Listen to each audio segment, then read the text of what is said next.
আমার বয়স 25, আমার কি আর বিয়ে হবে না? কত মানুষের বিয়ে হয়, আমার কেন বিয়ে হয় না? কি আমি কি দেখতে অসুন্দর? দেখতে খুব খারাপ যে আমার কি বিয়ে হবে না? আচ্ছা আপু, এই যে আপনার বলতেছেন যে আপনার বিয়ে হবে না, আপনি দেখতে অসুন্দর, আসলে আপনি জীবনে কয়টা প্রেম করছেন আগে এটা বলেন।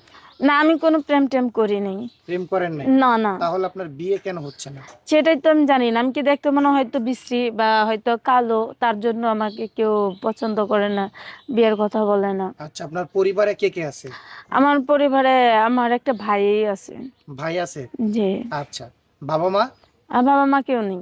কেউ বেঁচে নেই? না। আচ্ছা।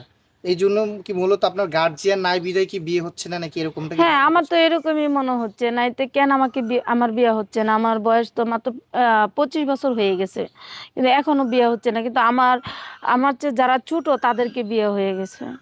আচ্ছা।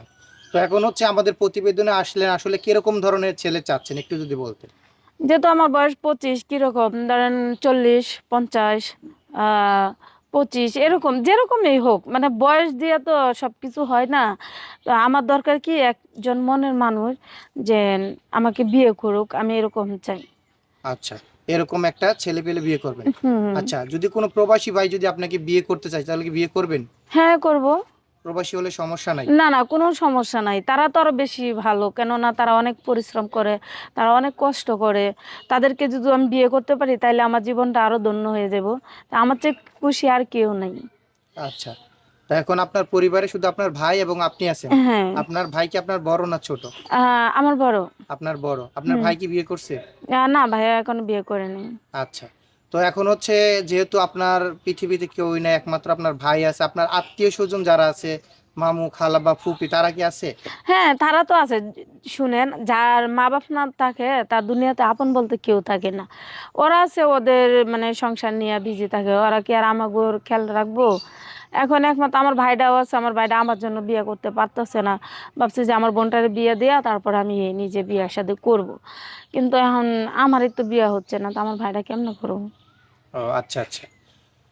তো আপনার নামটা কি যেন আপু? আমার নাম রিয়ামণি। রিয়ামণি। আসলে দর্শক, রিয়ামণির জীবনের ঘটনা আপনারা শুনলেন।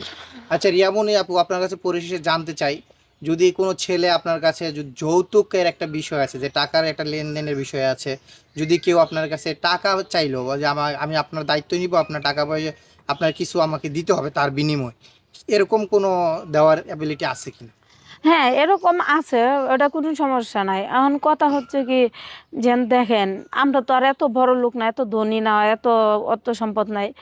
আছে যতটুক, আমার ভাইয়ের সম্পদ তো আছে, ওটুকু দিয়ে করতে পারবে, এর বেশি আর দিতে পারবে না। আচ্ছা, কত টাকার মতন দিতে পারবেন কত টাকার মতো? এই লাখানেক টাকার মতন হইলেন। মানে লাখ লাখ দেড়েক টাকা এরকম ম্যানেজ হ্যাঁ, করতে পারবেন, তাই হ্যাঁ, তো? এটা হ্যাঁ, যৌতুক হিসেবে দিতে চাচ্ছেন? হ্যাঁ, হ্যাঁ। আচ্ছা। তো দর্শক, কথা বলছিলাম রিয়ামণি আপুর সাথে। তার পৃথিবীতে বাবা মা কেউই বেঁচে নেই। সে আছে আর তার বড় ভাই আছে। তার এখন একটা মনের মানুষ প্রয়োজন।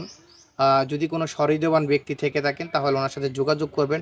আর আপু, আরেকটা বিষয় দেখা যাচ্ছে যে আমাদের বাংলাদেশে, যেহেতু আপনি আনমেরিড, কথাটা বলা ঠিক হবে কিনা, অনেক ছেলে মেয়ের দেখা যাচ্ছে স্বামী বউ মারা গেছে আর কি। হুম। তারপর দেখা যাচ্ছে যে বউ চলে গেছে।